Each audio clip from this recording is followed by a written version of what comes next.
ప్రియ దేవుని బిడ్డలందరికీ యేసుక్రీస్తు వారి శ్రేష్టమైన నామంలో శుభాభివందనలు తెలియజేస్తూ ఉన్నాను.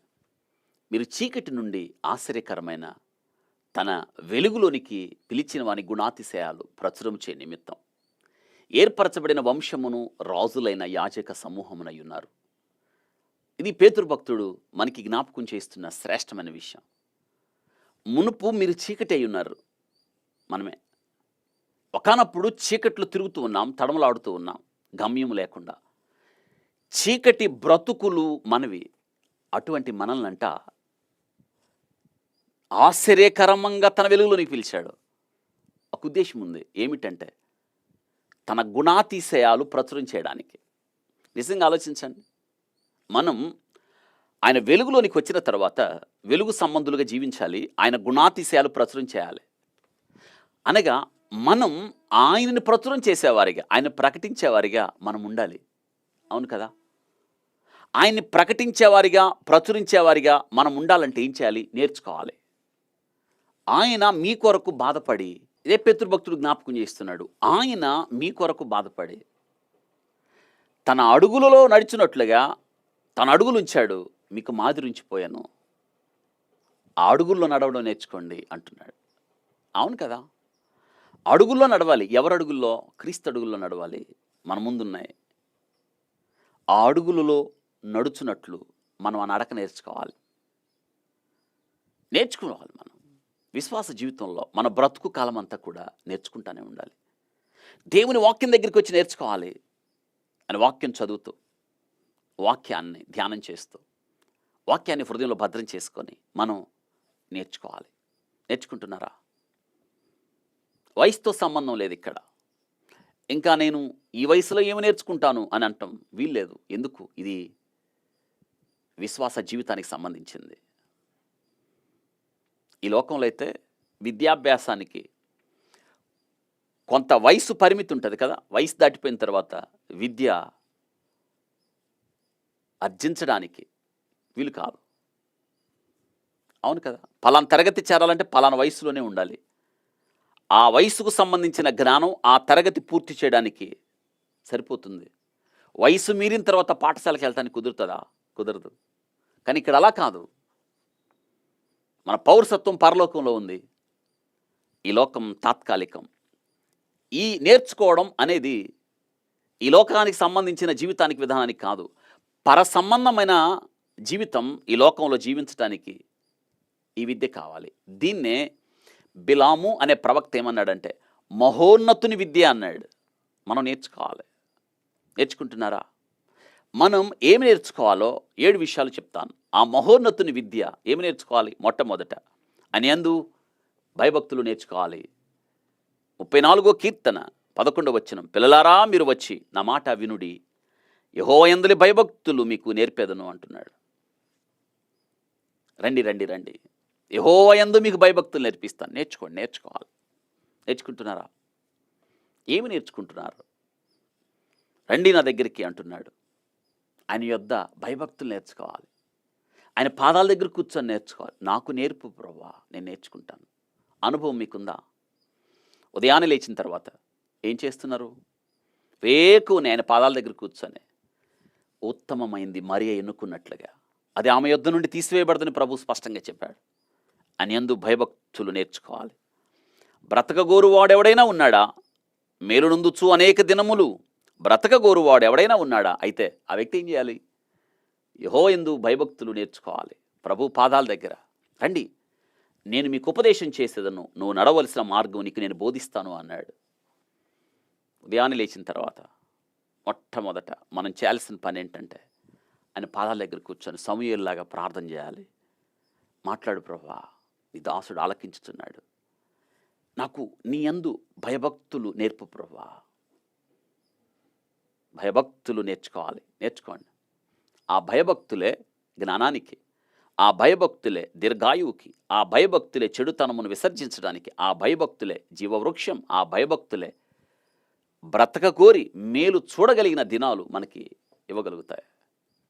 ఆ భయభక్తుల జీవితాలే ఆకర్షణ కలిగిన జీవితాలు. ఆ భయభక్తులు కలిగిన జీవితాలే అనేకులకు దీవెనకరమైన జీవితాలు. మీరు నేర్చుకోవాల్సిన మొట్టమొదటి విషయం, ఆయనయందు భయభక్తులు కలిగి ఉండడం నేర్చుకోండి. ఆయనయందు భయభక్తులు కలిగి ఉండడం ద్వారా 112 కీర్తనలో ఉన్న ప్రతి ఒక్క వాగ్దానం దేవుడు మీ జీవితంలో నెరవేరుస్తాడు. ఇక రెండో విషయం, ఆయన కట్టడలను అనుసరించుట నేర్చుకొనవలెను. 119 కీర్తన 33 వచనం, యెహోవా నీ కట్టడలను అనుసరించుటకు నాకు నేర్పుము, అప్పుడు నేను కడమట్టుకు వాటిని గైకొందును అంటున్నాడు. ఆయన కట్టడలు, ఆయన వాక్యం, శాసనాలు నేర్చుకోవాలి. ఇది కీర్తనకారుని యొక్క అభిలాష. అప్పుడు నేను కట్టడలను, అప్పుడు నేను కడమట్టుకు వాటిని గైకుందును. కడమట్టుకు, చివరిదాకా వాక్యం ఆధారం అవ్వాలి. వాక్యం మనకు మార్గం కదా. నీ కట్టడలను అనుసరించుట నాకు నేర్పు అంటున్నాడు. మీకున్నదా ఆ కోరిక? మీరు కూడా ఇలాంటి ప్రార్థన చేయాలి. ఆయన కట్టడలు అనుసరించుట నేర్చుకోవాలి. వాక్యాన్ని చదువుతాం, చదివిన వాక్యం లేదా వాక్యాన్ని వింటాం, వాక్యాన్ని ధ్యానం చేస్తాం కదా. విన్న వాక్యం, చదివిన వాక్యం ఏం చేయాలి? అనుసరించటం. మీరు వినువారు మాత్రమే కాక దాని ప్రకారం జీవించువారై ఉండాలి అంటున్నాడు. దేవుని వాక్యము మన జీవిత అన్వయించుకోవాలి. అర్థమవుతుందా? 119 కీర్తన 98, 99, 100 వచనాలు చూసినప్పుడు, నీ కట్టడలు నేను నేర్చుకున్నాను, అనుసరిస్తున్నాను. నాకన్నా వయసు ఎక్కువ ఉన్న వారికన్నా నాకు జ్ఞానం ఉంది, వృద్ధుల కన్నా జ్ఞానం ఉంది, అధ్యాపకుల కన్నా జ్ఞానం ఉంది, శత్రువుల కన్నా జ్ఞానం ఉంది. ఆయన కట్టడలు అనుసరించినప్పుడు మీరు నేర్చుకోవాలి. ఆయన కట్టడలను అనుసరించుట నేర్చుకోవాలి. మూడోది, దేవుని చిత్తానుసారంగా ప్రవర్తించుట నేర్చుకోవాలి. 143 కీర్తన 10వ వచనం, నీవే నా దేవుడు, నీ చిత్తానుసారంగా ప్రవర్తించుట నాకు నేర్పు, దయగల నీ ఆత్మ సమభూమి గల ప్రదేశమందు నన్ను నడిపించునుగాక అంటున్నాడు. అని చిత్తానుసారంగా, మన చిత్తం కాదు, మన ఆలోచన కాదు, దేవుని ఆలోచన కొరకు కనిపెట్టాలి. ఒకని మార్గం వాని దృష్టికి యథార్థంగా కనిపిస్తుంది, కానీ తుదకు మరణానికి దారి తీస్తుందని వాక్యం సెలవిస్తుంది. అందుకే ప్రభువా నీ చిత్తానుసారంగా ప్రవర్తించుట నాకు నేర్పు. కుష్ఠరోగి ప్రార్థన చేశాడు కదా, ప్రభువా నీ చిత్తానుసారంగా ప్రార్థన చేయడం ఏంటో కుష్ఠరోగిని చూసి మనం నేర్చుకుంటాం. నీకు ఇష్టమైతే నన్ను శుద్ధునిగా చెయ్యి అన్నాడు. ఇది ఆయన చిత్తానుసారంగా. యేసుక్రీస్తు ప్రభు కూడా ఆయన చిత్తానుసారంగా ఎలా ప్రార్థన చేశాడు మనం అదే చూస్తాం. 4, మేలు చేయుట నేర్చుకోవాలి. మేలు చేయుట, యెషయా గ్రంథం 1వ అధ్యాయం 17వ వచనం, కీడు చేయుట మాని మేలు చేయు నేర్చుకొనుడి. ఇదే మనం చేయాలి. కీడు చేయకండి, మేలే చేయండి. ఆయన చిత్తానుసారంగా నేర్చుకున్న నీవు మేలే చేస్తావు. దావీదు తన జీవితంలో శత్రువులకు కూడా మేలే చేశాడు. సిరియా సైన్యాధిపతి తన ఇంటికి తీసుకొచ్చిన బానిస పిల్ల ఆయనకి మేలే చేసింది, కీడు చేయలేదు. మేలు చేద్దాం, కీడు చేయకండి. శత్రువుకు కూడా మేలు చేయాలి. ప్రభు అదే చెప్పాడు.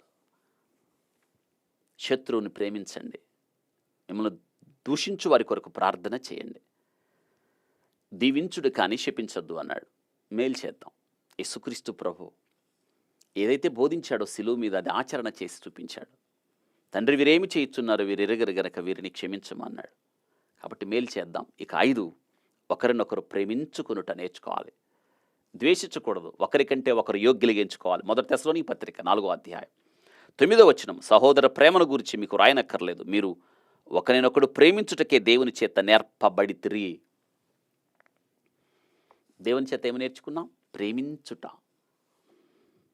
నేర్చుకున్నారు కదా. మరి ఎందుకు ద్వేషిస్తారు? ద్వేషించకండి, ఒకరినొకరు ప్రేమించుకోవడం ప్రభు ద్వారా మీరు నేర్చుకున్నారు, అది మీరు అనుసరించండి అంటున్నాడు. ఒకరినొకరు ప్రేమించుకోవడం. యోహాను సువార్త 13వ అధ్యాయం 34లో, మీరు ఒకరినొకరు ప్రేమించవలనని మీకు కొత్త ఆజ్ఞ ఇచ్చుచున్నాను, నేను మిమ్మల్ని ప్రేమించినట్టు మీరు ఒకరినొకరు ప్రేమించవలను అంటున్నాడు. నేను మిమ్మల్ని ప్రేమించినట్టు. కాబట్టి మనం ఒకరినొకరు ప్రేమించుకోవాలి. ఇక 6వది, ఏ స్థితిలో ఉన్నా సంతృప్తి కలిగి ఉండడం నేర్చుకోవాలి. ఏ స్థితిలో ఉన్నా నేర్చుకుంటున్నారా? ఏ స్థితిలో దేవుడు మిమ్మల్ని ఎక్కడుస్తే, పౌలు గారు అంటున్నాడు ఫిలిప్పీ పత్రిక 4వ అధ్యాయం 11వ వచనంలో, నేను ఏ స్థితిలో ఉన్న నా స్థితిలో సంతృప్తి కలిగి ఉండ నేర్చుకున్నాను. దీనస్థితిలో ఉన్న నెరుగుదును, సంపన్న స్థితిలో ఉన్న నెరుగుదును, ప్రతి విషయంలో అన్ని కార్యములో కడుపు నిండి ఉండుటకును, ఆకలి నిండి ఉండుటకును, సమృద్ధి కలిగి ఉండుటకును, లేమిలో ఉండుటకు నేర్చుకున్నాను అన్నాడు. నేర్చుకున్నాను. ఏ స్థితిలో ఉన్నా సంతృప్తి కలిగి ఉన్నాడు. యోబు జీవితం ఏ స్థితిలో ఉన్నా సంతృప్తి కలిగి ఉన్న జీవితం అంటున్నాడు. యెహోవా ఇచ్చెను, యెహోవా తీసుకునెను, ఆయన నామమునకు మహిమ కలుగునుగాక. ఇది ఏ స్థితిలో ఉన్నా సంతృప్తి కలిగి ఉండడం నేర్చుకోవడం. ఇక చివరిది ఏడోది, యేసు క్రీస్తునే నేర్చుకుందాం, ఆయన జీవితాన్ని నేర్చుకుందాం. పౌలు గారు అన్నాడు, నేను క్రీస్తును పోలి నడుచుకున్న ప్రకారం మీరు నన్ను పోలి నడుచుకోనండి అని. ఎఫెసీ పత్రిక 4:20లో, అయితే మీరు యేసుక్రీస్తును గురించి, యేసును గురించి విని ఆయన యందలి సత్యము ఉన్నదున్నట్లుగానే ఆయన యందు ఉపదేశించబడిన వారైన ఎడల అంటున్నాడు. మీరు క్రీస్తు నేర్చుకోండి, ఆయన ఉపదేశం ఉన్నదున్నట్టుగా ఆయన మార్గంలో మీరు నడవాలి అంటున్నాడు. Becoming like Jesus is not an automatic process, it's a long and slow process. యేసుక్రీస్తులాగా మనం మారిపోవడం అనేది వెంటనే జరగదు. ఇది it's long and slow process. ఆయన్ని నేర్చుకోవాలి మనం. ఆయన అడుగులో నడుస్తూ నడుస్తూ నడుస్తూ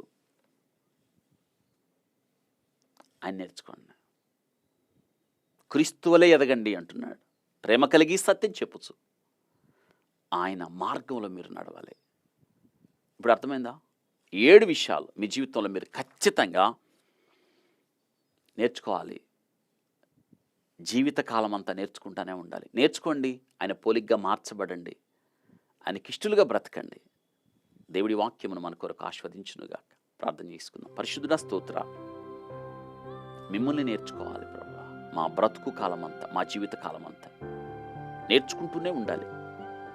మీ వాక్యమును మా ముందుంచుకొని, వాక్యాన్ని చదువుతూ, వాక్యాన్ని అన్వయించుకొని ఆ ప్రకారంగా నడవడం మేము నేర్చుకుంటూనే ఉండాలి. స్తోత్ర, అటువంటి కృప, ఆధిక్యత మీ బిడ్డలకు దయచేయండి.